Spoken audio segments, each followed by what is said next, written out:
Hello friends, welcome. Want to stream videos or share photos from your phone to your LG TV wirelessly?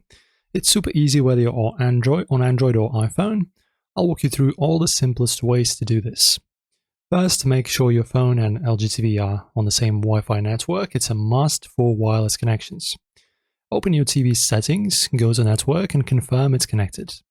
LG Smart TVs support screen mirroring via Miracast for Android or AirPlay for iPhones, but check your model.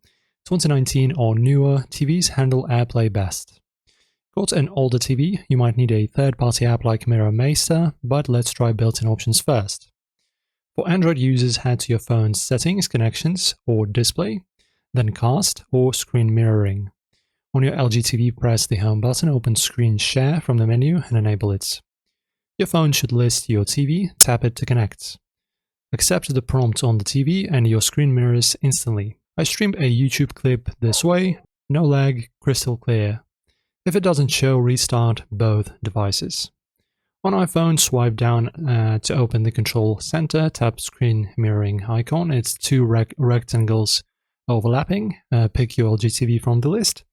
If it's AirPlay 2 compatible, most 2019 Plus models are, enter the code shown on the TV. Your phone screen pops up on the TV, and that's how you connect your phone to an LG TV wirelessly. Very easy, guys. Also, pro tip, keep your TV's firmware updated for smoother casting. Drop your setup below, like and subscribe for more tech hacks. See you next time.